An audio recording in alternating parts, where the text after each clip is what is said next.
Halo guys, David sini dan Tecno Camon 40 Pro 5G. Udah rame yang nungguin.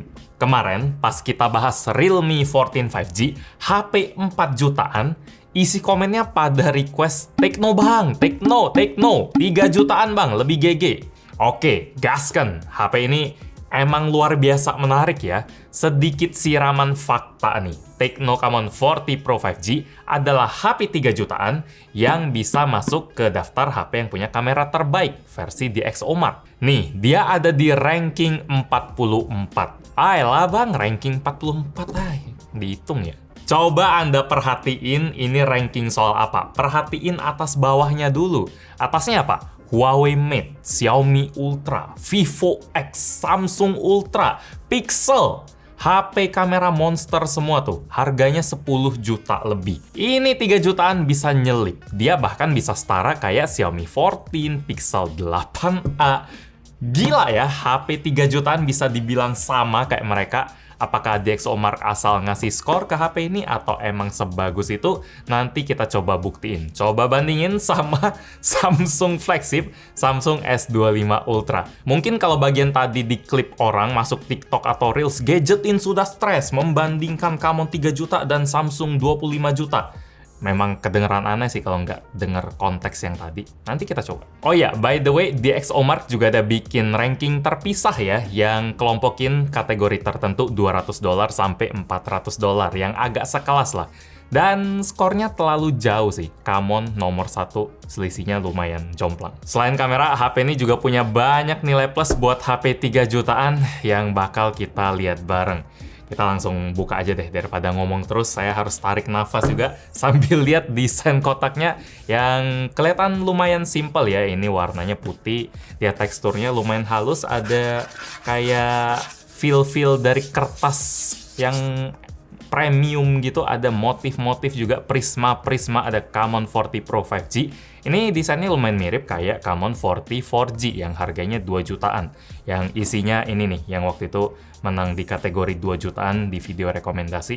Jadi temanya masih sama, buat kotaknya ada Tecno AI, terus di sini ada flash snap, ada spek dari kamera utamanya 50 megapiksel Sony kamera, dan ini upgrade yang jauh dari versi 2 juta yang 4G, sekarang udah 5G pakai Dimensity 7300. Terus dia juga udah dapat sertifikasi IP68, IP69. Sekarang dia udah tahan air lebih bagus daripada versi 4G yang 2 jutaan. Terus di sini ada fitur One Tap Flash Snap, apa itu nanti kita coba, ada SGS Protection gitu-gitu, terus ada Dolby Atmos, UV Rainline, DxOMark. Ada loh sini. Apa yang DxOMark Smart Choice. Wah, ini smart people yang pilih ya, tim mendang-mending yang pilih Camon menurut DxOMark. Terus garansinya 12 plus 1 bulan. Oke, dan di bawahnya ada spek dari memori internal 256 GB dan RAM-nya 8 GB. Ini warnanya Galaxy Black dong. Samsung banget ya. Dia pakai Android 15 dan diproduksi di PT Yifang Cargo Mutiara Elektronik di Indonesia. Oke. Mari kita lihat isinya seperti apa. Oh ya, dia variannya cuma satu aja yang 256 GB sama RAM 8 GB plus 8 GB ini ya. Nggak ada varian 512 atau RAM-nya berapa giga. Nggak ada, cuma satu itu aja. Harganya 3,5 jutaan. Di sini ada spek kuncinya yang tadi ada. Tambahan lagi layarnya 144 Hz Ultra Bright Curve AMOLED, dan udah sih, tadi kita udah baca sisanya. Di dalamnya, oke, kosong. Di sini ada Tecno 12 plus 1. Nggak berani tulis 13, mungkin sial atau pengen kerasa bonus ya. 12 biasa, plus 1, wah lumayan dapat bonus. Di sini ada petunjuk pengguna, oke. Terus di sini ada kartu garansi Tecno pusat layanan, oke. Dan di sini kita dapetin casing yang lumayan bagus loh. Bukan lumayan bagus lagi nih. Ini casing hard case, desainnya niat, nggak cuma polosan doang, nggak satu warna, tapi ada dual tone. Di sini ada yang mengkilat, di sini ada yang matte. Dan dia gripnya bakal mantep sih karena ada titik-titiknya berasa anti-slip, dan ada Tecno Camon. Di sini ada lubang buat titik merahnya, nanti kita lihat, dan di dalamnya dia glossy juga. bonusnya mantap ya. Di sini ada Tecno 45 watt port Type A, oke. Dan di sini ada kabel USB-A to USB-C dan ada SIM ejector. Jadi dari kelengkapan mantap, bukan sekedar lengkap tapi juga niat. Charging kenceng, terus casingnya juga cakep. Ini kalau dipasangin casing harusnya HP-nya nggak bakal kerasa bulky atau kerasa berat ya, karena HP-nya sendiri udah tipis. Dia 7,2 atau 7,3 mm doang ya. Yang pasti dia tipis, terus desain bodinya juga nge-curve, jadi feel-nya bakal lebih tipis lagi. Kalau kita tambahin casing, masih tetap berasa enteng dan tetap berasa tipis. Saya bakal sangat menyarankan Anda buat pakai si casingnya aja, karena feel di tangan masih tetap enteng. Kalau misalnya Anda nggak suka pakai casing karena takutnya berat, nggak kayak gitu. Ini cakep sih. Hah? Dan tetap terasa bagus, benar sekali. Iqbal dari tadi kayak mau ngomong. Casingnya bagus. Ini bagus loh. Ini kerasa simple, kalau kita buka juga, tada, bagus juga. Waduh, desainnya cakep sih ini. Soalnya mirip kayak si Camon 40 4G, cuma ini lebih ada teksturnya, berasa apa ya? Berasa batu, berasa kaca burem.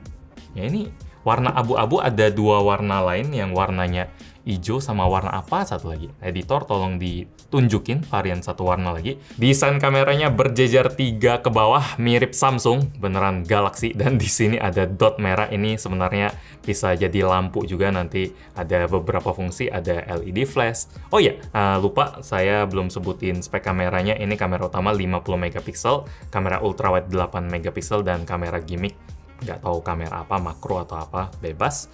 Dan ada Tecno Camon, berasa premium ya.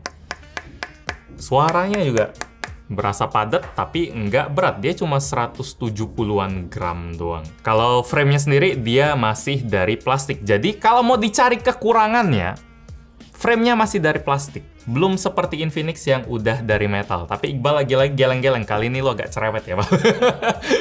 Karena kagum ya, iya kagum. Ini agak rewel emang kalau mau dibanding. Yang lain juga plastik kok, cuma Infinix doang yang metal, dan Infinix kayaknya nggak secakep ini di bagian belakang. Ini lebih elegan, lebih simple. Ini framenya dari plastik, glossy, dan ada tombol power, tombol volume. Di atas ada speaker yang ada tulisan nih Dolby Atmos, terus ada IR Blaster, ada mikrofon. Di sebelah kiri ada tombol One Tap yang bisa jadi shortcut ke berbagai fungsi, mirip iPhone. Dan di sini ada SIM tray dual nano SIM, sayangnya nggak bisa ditambah micro SD. Mungkin itu bisa jadi kelemahan juga ya, 256 GB mungkin nggak bisa dibilang super gede sampai setengah tera. Cuma 3 jutaan juga standarnya gitu sih, tapi nggak bisa ditambah itu. Di samping SIM tray ada mikrofon, ada port USB-C, dan ada speaker. Jadi dia udah stereo. Oke, mari kita hidupkan saja. Sip, jadi ini adalah penampilan paling awal dari Tecno Camon 40 Pro 5G dengan layar curve. Mirip kayak Camon 40 yang 4G, jadi dia desainnya tetap konsisten. Dia ngambil tipe elegan punya, beda sama Infinix yang kotak ya. Dia harganya juga 3 jutaan, jadi saya sering bandingin sama si Infinix yang populer juga. Jadi ini option yang lebih melengkung. Dia speknya tetap mirip, dia panelnya AMOLED, terus di outdoor dia tetap kelihatan jelas walaupun matahari lagi trik-triknya, itu udah mantep. Ukurannya 6,78 inci, refresh rate-nya 144 Hz yang nggak perlu kita tes lagi sih. Soal apakah benar-benar 144 Hz, soalnya waktu itu udah kita tes dan kebukti harusnya ini sama. Dia kacanya juga pakai Corning Gorilla Glass 7i yang spesialis buat mid-range. Terus dia ada in-display fingerprint juga, bakal muncul ikonnya dan langsung sep. Oke. UI-nya juga kita udah coba di Tecno kemarin, itu udah mantap. Lama-lama HiOS atau XOS atau Transient OS udah makin dewasa, fiturnya makin banyak, makin enak dilihat juga, icon-iconnya makin lucu, terus fiturnya makin beragam. Di sini dia ada Tekno AI, sesuatu yang lumayan dipamerin di kotaknya. Jadi Tekno AI itu ada apa? Ada Ella Voice, Ella Smart Touch, ada Call Assistant, Translation, terus ada Document Assistant, AI Note, lumayan banyak ya. Ada Circle to Search, ada More lagi, ada Suggestion. Oh ini nggak tahu sedalam apa, cuma kok yang di galerinya nggak ditulis di sini ya, soalnya itu yang bakal lebih sering kepake. Misalnya di sini di AI Gallery, kita bisa coba, kita ilangin orang aja deh. Di sini ada AI Studio, oke kita agree dulu. Dan ada beberapa AI Sharpness, ini biasanya buat najemin, nggak perlu karena kameranya udah tajam, harusnya ada AI Eraser.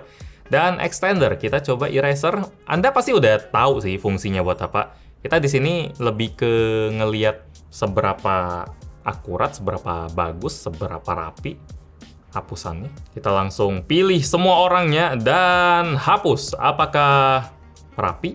Ada garis pagar, terus ada pohon, ada rumput. Semoga rapi ya, karena di Tekno yang 2 juta kemarin juga rapi.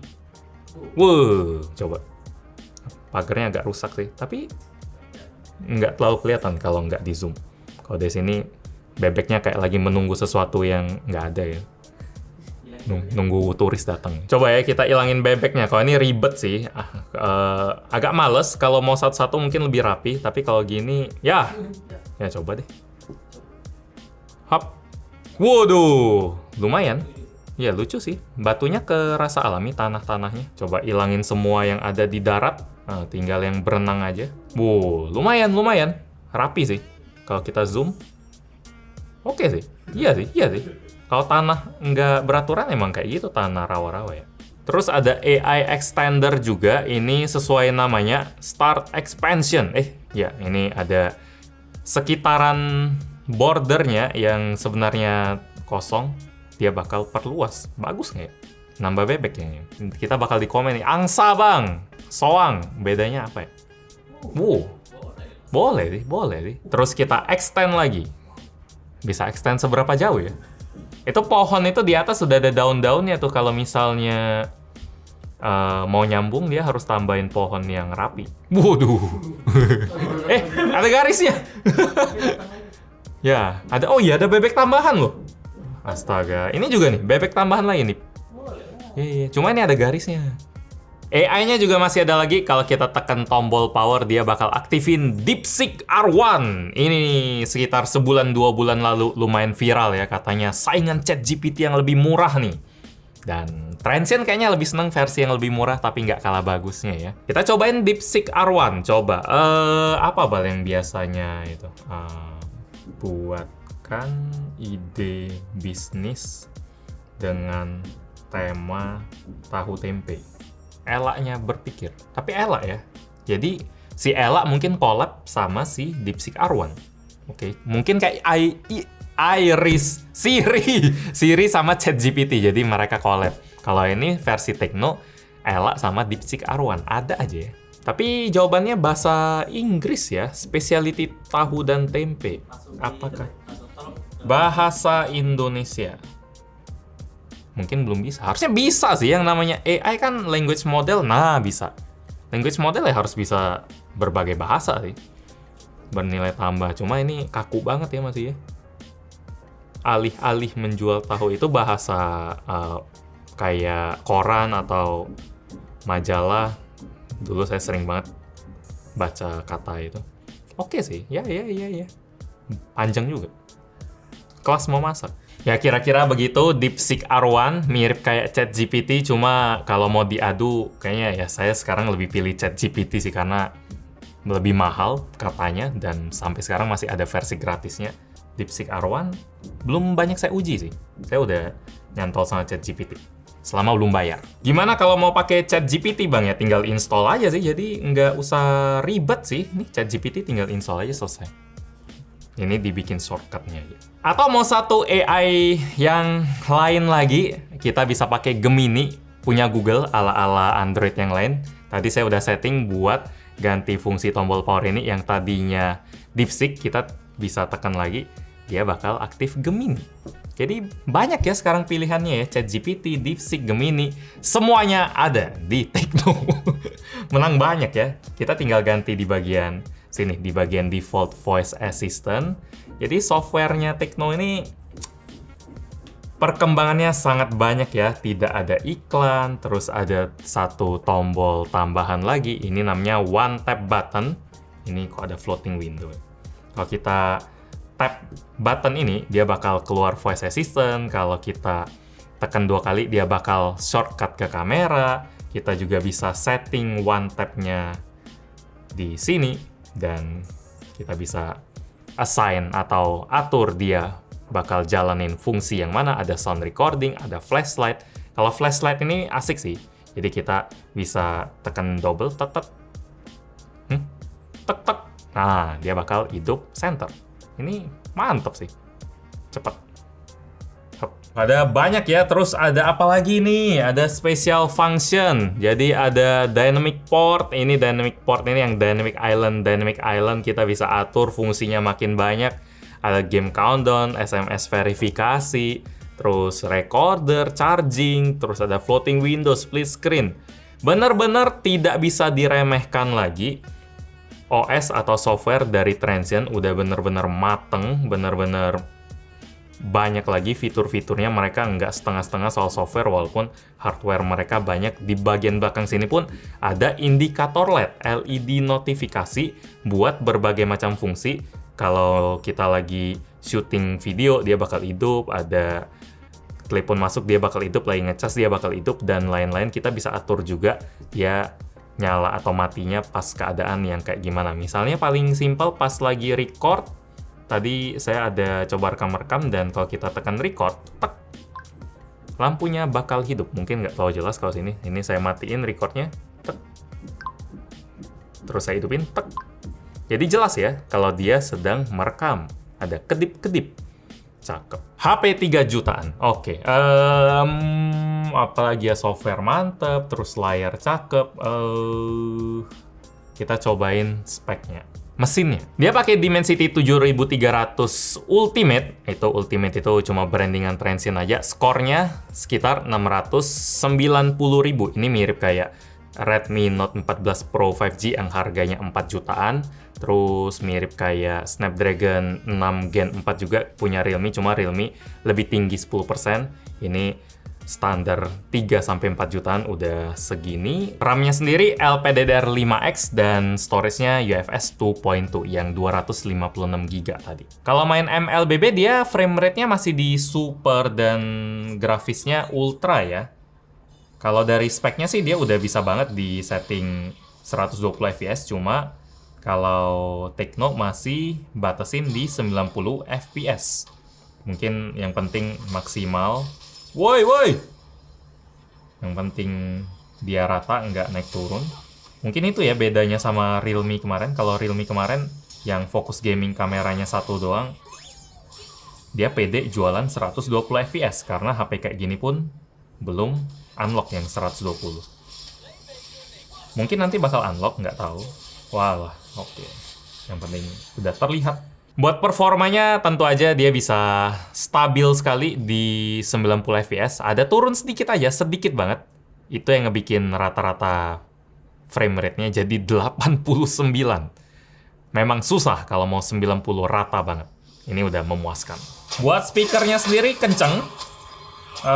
Stereonya bagus. Nanti kita coba tes musik ini mumpung main game. Wait, hap.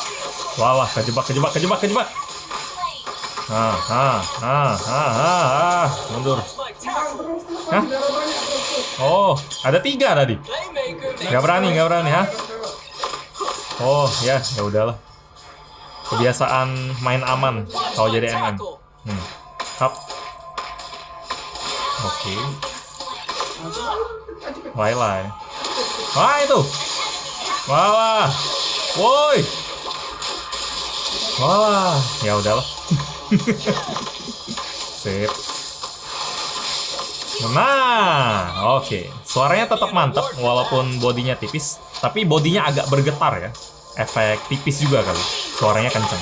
Walah, tiba-tiba ada update 1 giga. Sambil download kita keluar bentar dan dengerin musik. Coba ya, Dolby Atmos nih. Nggak ngaruh sih sebenarnya Dolby Atmos atau apa. Dari dulu udah sering denger brandingan Dolby Atmos. Kalau hardware-nya kurang ya kurang aja sih. Ya di musik kayak gini pun dia ngasih getaran ya di bodinya ya. Mungkin bakal bikin agak kurang nyaman kalau nggak pakai casing. Tipis-tipis bassnya masih ada loh. Jadi ini nilainya 8 dari 10. Yup. Detailnya juga enak, volumenya juga termasuk kenceng walaupun nggak pecah, nggak rame. Enak. Kalau kita pakein casing, apakah getarannya berkurang ya?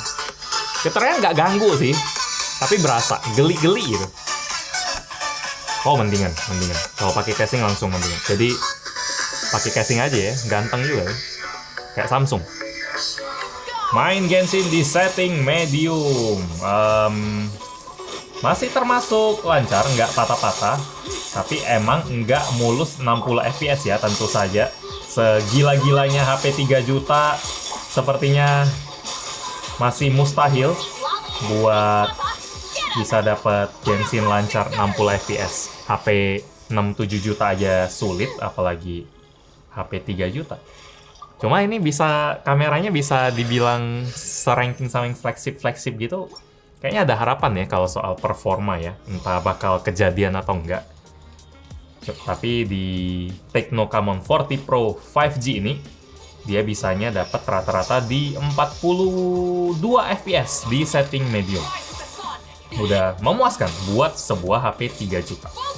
Mantap. Suhunya juga masih lumayan kejaga ya. Nggak bisa dibilang super panas tembus 45 derajat. Kalau standar saya pribadi sih, kalau mau dibilang panas itu di atas 45. Sementara kalau Tecno ini walaupun tipis, dia paling tingginya di 44 derajat setelah dihajar Genshin gitu. Oke, mantap. Kalau 42 itu jatuhnya udah adem. Kalau di bawah 40 itu luar biasa adem. Sekarang kita cobain kameranya nih. Ini adalah Galaxy Black dari Camon dan ini adalah Galaxy beneran S25 Ultra. Tebakan Anda gimana? Siapa yang lebih bagus? Siapapun bakal bilang Samsung lebih bagus ya. Itu kayaknya udah nggak pakai mikir deh. Samsung 20 jutaan, ini 3 juta. Kayaknya aneh kalau Tecno yang menang. Di ranking juga DxOMark sih lebih tinggi. Coba kita lihat aja. Di sini kita coba lihat beberapa dulu, mungkin 4-5 perbandingan foto. Dan saya bakal kasih komentar saya dan Iqbal dan Kevin yang udah lihat bareng. Setelah melihat beberapa sampel foto perbandingan Camon 40 Pro 5G dan Samsung S25 Ultra, kami lumayan debat sih. Ini seberapa beda sih jauhnya? Soalnya kalau dilihat sekilas, nggak ada yang jelas lebih bagus ya. Nggak ada yang, wah ini udah jelas Samsung yang menang, wah ini Camon bisa ngimbangin. Harus dilihat lebih detail, lebih dipikirin mana yang lebih oke. Apalagi pas lihat foto low light ya, ini kami beneran debat. Ini kok Camon bisa sebening ini ya? Apalagi kalau kita bandingin sama Samsung yang harusnya udah level paling tinggi. Kenapa Camon yang harganya 3 juta itu bisa bikin kami berdebat? Nggak kayak, wah iyalah, nggak usah ditanya lah, Camon pasti kalah lah. Ini enggak. Lumayan ngobrol nih. Ini Camon terang nih, detailnya bagus nih, warnanya asik nih, nggak pudar nih. Malam loh. Samsung kok kelihatan mirip-mirip aja ya? Itu kedengeran lucu kalau kita tahu yang dibandingin itu HP 3 juta dan HP 20-an juta ya. Lumayan aneh dan itu udah jadi tanda yang sangat bagus buat si Camon 40 Pro 5G ini. Kameranya emang bagus banget buat standar 3 juta ya. Awalnya saya kirain DxOMark kenapa bisa nyelipin HP semurah ini ke daftar HP yang mahal-mahal gitu, tapi setelah ngelihat hasil fotonya, saya lumayan ngangguk-ngangguk lah, setuju. Dan pengen banget orang tahu kalau kamera yang bagus nggak selalu ada di HP yang mahal. Camon ini bisa buktiin sebaliknya.